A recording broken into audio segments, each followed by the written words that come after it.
Welcome to China in Focus. Our top story tonight, an illegal ballot in a critical election. A Chinese student in Michigan who is not a U.S. citizen allegedly voted in the November U.S. election. More on the investigations. President Biden reducing a convicted Chinese student's sentence. More on questions about whether his release was part of a prisoner swap. Multi-billion-dollar drug maker AstraZeneca is facing scrutiny in China. Its China branch president now under investigation. That says China says it's looking to welcome more foreign investment and businesses. And Ottawa says Chinese hackers breached Canadian government networks for 4 years, months after Prime Minister Justin Trudeau accused Beijing of election meddling.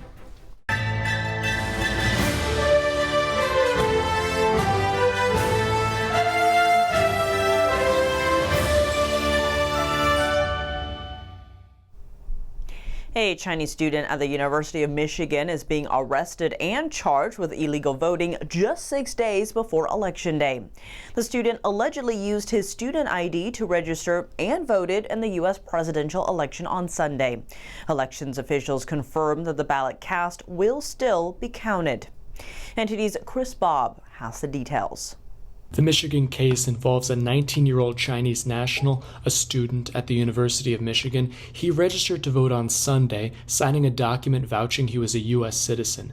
The student later tried to retract the illegal vote. Detroit News reported that the illegal vote cannot be retracted. The student was charged with attempting to vote illegally and lying on a form to secure voter registration. I'm back on campus here at Michigan State University in East Lansing. Behind me is WKAR, housed at the College of Communication Arts and Sciences here at the university. This is a public radio station where an early voting site has been set up by the City of East Lansing clerk. She just spoke with me a few moments ago about her reaction to the news that a Chinese national voted illegally in our election. There was a student from China who voted illegally and who registered at that site illegally.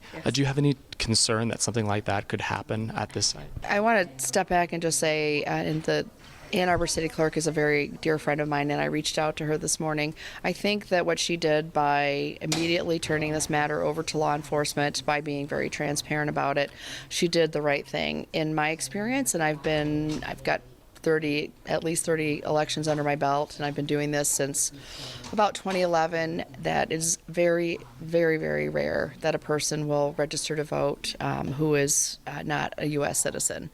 But I can also tell you that when it does happen, it is prosecuted. So we check IDs. People have to sign.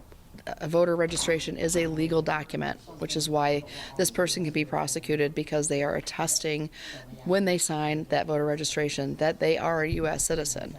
And so we require other things such as a driver's license number. If you're a Michigan resident, of course you don't have to have a driver's license in order to vote.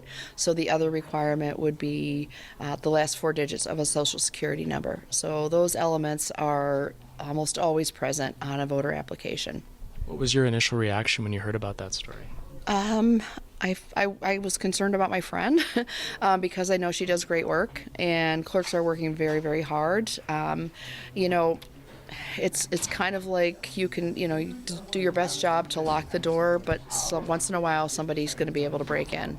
And so it's very unfortunate. I must say also I'm a little bit concerned about this student. Perhaps they didn't know what they were doing, and they've gotten themselves in a lot of trouble. They really have. And so this is not a partisan issue. This is all about, voter election integrity. And again, we've done the same thing we've always done. The system worked. We caught the person, or the person outed themselves. Congressman John Mullinier called on state leaders to take serious action against the Chinese Communist Party's attempts to influence the United States. Stay with us on NTD as we continue to unpack this story. From East Lansing, Michigan, I'm Chris Bob. Did the U.S. trade a convicted Chinese student for the freedom of an American pastor? That question surfaced after Voice of America reported the U.S. released a Chinese student from custody half a year early and allowed him to return to China. The student's name is Xiaolei Wu. He had been studying at the Berklee College of Music in Boston before getting sentenced to 9 months in prison. That's for threatening to chop off the hands of a fellow Chinese student at Berkeley after she posted a flyer on campus promoting freedom and democracy for China. President Biden granted Wu clemency on September 10th, 5 days before China freed American pastor David Lin. He's been held in Chinese custody for 17 years. Beijing accused him of allegedly helping build an unapproved church building. NTD can't independently verify whether Wu was part of a prisoner swap. The U.S. Attorney's Office for the District of Massachusetts declined to comment. We also reached out to the State Department but did not hear back before airtime. Is China weaponizing its massive supply chains to target companies that don't align with its interests? Skydio is America's largest drone maker, and its chief executive Adam Bry is raising that concern after his company was recently hit by Chinese sanctions. The round of penalties from Beijing are being seen as retaliation against Washington. That's for its decision to approve the sale of attack drones to Taiwan. Skydio is among the contractors working with Taiwan. Outside the Indo-Pacific, the situation could lead to further troubles in another conflict. The drone maker also supplies the Ukrainian military. Zooming back out, Skydio now faces a supply chain crisis as Beijing banned Chinese companies from selling key drone parts to it. Last week, the drone maker turned to the U.S. government for help. Chinese authorities are investigating the China branch of the global leading drug maker AstraZeneca. Here's more. The company said yesterday its China President Leon Wang is under investigation without providing his whereabouts or further details about the case. And in response to the AstraZeneca situation, the Chinese Foreign Ministry only said the country welcomes foreign investment in businesses as long as they're in accordance with China's law. Wang, the executive under investigation, was raised in China. Last year, he said his multinational company would seek to be a patriotic company in China, and he, quote, loves the Chinese Communist Party. The company's former executive, Yin Min, is also being probed. Chinese media reports say the investigation into the company has been going on for 3 years to be exact. It's over suspicion of data collecting, fabricating genetic testing results linked to its lung cancer drug, and insurance fraud. The company is one of the biggest multinational drug makers in China. Its China shares plunged by nearly 3% after the news broke out, and it's only one of the many foreign businesses struggling with Beijing's probes. In recent years, China has cracked down on many such businesses in the name of national security and other reasons, often without giving details to the public. Halloween is a holiday for trick-or-treats, but this year the First Lady decided to turn it into Hallow-Reed. She was spotted donning a giant panda costume along with President Biden at a White House celebration on Wednesday. This is the last Halloween the Bidens will celebrate in the White House, coming just days before the presidential election. Meanwhile, the First Lady's costume choice may not be a coincidence. Washington's National Zoo just welcomed 2 pandas from China earlier this month, and Joe Biden participated in the announcement of their return. Critics say the popular bears flag China's panda diplomacy, a way to exert soft power. Beijing often sends the bears to warm up bilateral ties with other countries and recalls them back to China if ties sour. On top of that, these bears come with a hefty lease. Borrowing each animal costs $1 million annually, with fees rising if a female bear is expecting cubs. Both the current Harris-Biden administration and former President Trump agree on the importance of tariffs on some imported goods, but their approaches differ widely. NTD international correspondent David Vivez has more on how. In 2022, the US had a $200 billion trade deficit with the European Union. This deficit has prompted Trump to propose new tariffs targeting European imports, arguing that US industries need protection from what he calls unfair trade practices, including government support often received by European manufacturers. He believes that such an imbalance put US businesses, which face higher wages and stricter regulations, at a disadvantage compared to overseas competitors. Economists hold mixed opinions on tariffs. Some believe that tariffs increase prices for consumers. Political analyst Gérald Olivier says this can be used as a temporary measure. The tariff is paid by the importer or the exporter. It is not paid directly by the consumer. It is paid by the consumer if that tariff results in a price increase of the product. What people have observed is that when a tariff is put on any kind of item that is exported to a certain country, the price doesn't increase right away. They try to protect their market share by taking the loss for themselves for a while until it becomes undoable to do so. Trump's proposal for higher tariffs would continue the approach set by the Biden-Harris administration, which retained Trump's initial tariffs on $300 billion of Chinese goods. Olivier says that Chinese companies receive support from the Chinese Communist Party, allowing them to bypass fair trade rules. With Chinese companies, they can go on forever because the state is behind them. So they don't actually need to make a profit or even to have a balanced budget. If they sell at a loss, they know that the loss will be made up by the government, which is actually the one telling them to sell at a loss in order, once again, to increase their market share and to get sometimes total control of a certain sector. Trump has suggested tariffs as high as 60% on China, a measure he believes could increase U.S. Treasury revenue and create domestic jobs. The very point of a tariff-based trade policy for Trump is to force foreign companies to come and create jobs in the U.S. At the same time, it will protect some American companies that can have strategic values. David Vives, NTD News, Paris. Canada calling out China as its top cyber threat. Ottawa said on Wednesday that China has breached over 20 Canadian federal government agencies' networks over the past 4 years. In a report, Canadian Centre for Cybersecurity said Chinese hackers collected communications and other valuable information, though the agency did not give specifics. It added the compromises have been resolved. This comes as Beijing and Ottawa's relations hit a low point. Prime Minister Justin Trudeau said earlier that China had tried to meddle in the last 2 elections. Canada's spy agency said Chinese election meddling could undermine Canadian democracy. Coming up, a new solar facility in Ohio is cashing in on U.S. renewable energy subsidies. But behind the scenes, it may be a big win for China. Floods and strong winds are blasting Taiwan as a devastating typhoon makes landfall. It's the largest storm to hit the island since 1996.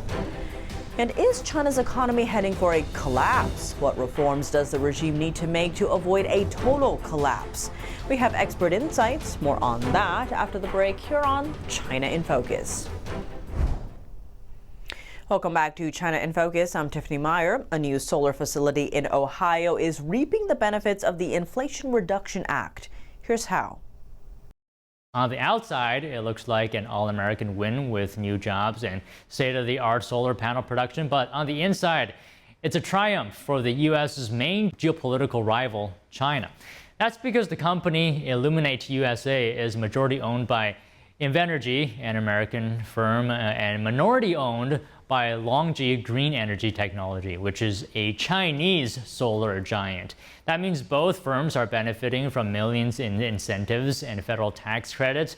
There's a bipartisan movement underway in Congress to block Chinese-backed firms from claiming tax credits. Illuminate's chief legal officer argues it has a minority partner based in China and is not a Chinese company trying to do business in the U.S. Typhoon Kong-Rey made a landfall in Taiwan on Thursday. It's the largest storm by size to hit the island in nearly 30 years.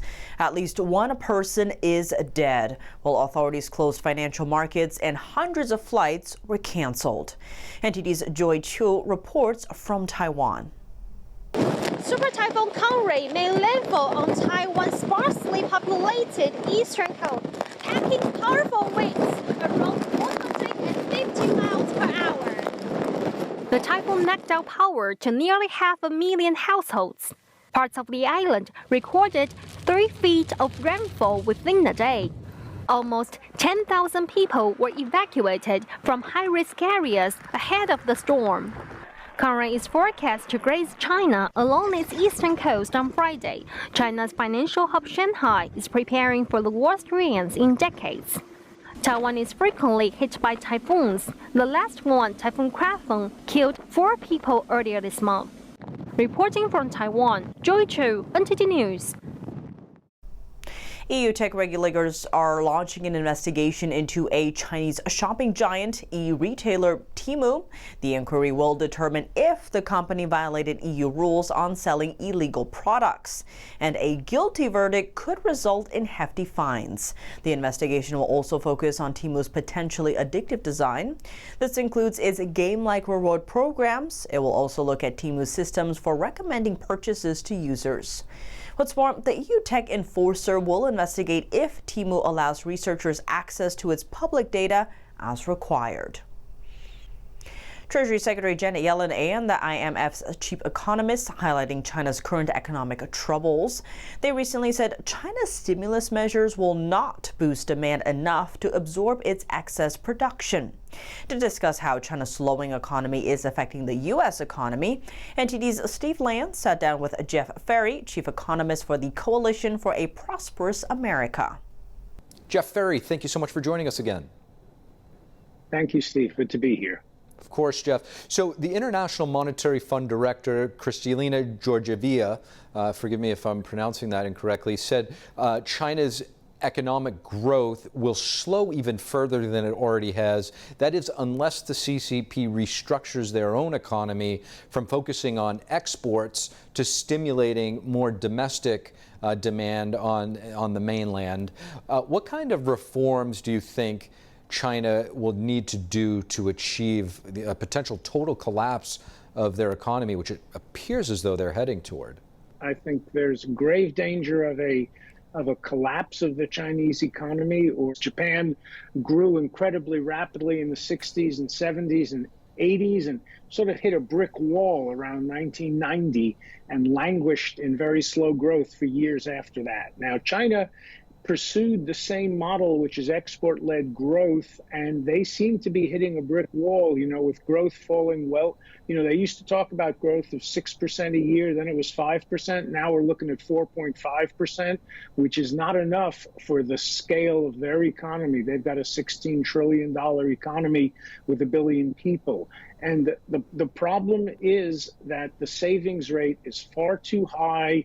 They don't generate enough domestic demand for Chinese industry, so they look abroad, and they've ramped up their exports, and their trade surplus is on the order of $1 trillion a year, which is absolutely outrageous, 4% or more of their GDP. That's far too much. So what they need to do is to refocus on the domestic economy, stimulate demand by raising wages, by recycling, restructuring the economy, investing less in industry, heavy industry, steel and construction and all that, because that's now run out of road. What are the possible risks, not only for the Chinese economy, but also the United States economy in China's kind of plans to shift things around in the process? Well, there are risks on both sides in all directions. If the Chinese economy continues to slow, the Chinese people are going to get dissatisfied. On the other hand, if Xi Jinping does start allowing domestic wages and domestic consumption to rise, then you've got an even bigger affluent middle class in China, which, could lead to destabilizing the communist systems, because communist dictatorships tend to rely on keeping the workers relatively poor and relatively uneducated. So there's a lot of risks here. Now, on the Western side, on the U.S. side, the risk is that Xi Jinping says, well, why should I risk those radical moves? I can just crank up exports even more. I can stuff the West with even more toys and computers and electronics and other gadgets, and particularly EVs, which is the most sensitive subject right now. Jeff Ferry, chief economist at the nonpartisan Coalition for a Prosperous America. Really appreciate you joining us. Thank you very much. Pleasure to be here. Peru is courting partners for a $10 billion railway project, and multiple countries are showing interest, from the U.S. to China. Without a doubt, China is involved. The United States, Canada, England, France and Japan too. And we hope that more will come. Peru is hoping the railway lines could reshape trade in South America. They would connect major cities in Peru to Chancay, a deep water port able to house the world's largest cargo ships. Once connected, Southern American goods exports will no longer be limited to traveling the Panama Canal. That Chancay port has raised concerns in Washington, though. A Chinese state-owned company is building the port, and the site has dual use. It can berth container ships as well as warships. That's all for today's China in Focus. I'm Tiffany Meyer. If you have any feedback on the show or have something you'd like to see us cover, send us an email at chinainfocus@ntd.com. We'd love to hear from you. For round-the-clock original news coverage, visit us at ntd.com or download our NTD app. Thanks for watching. See you tomorrow.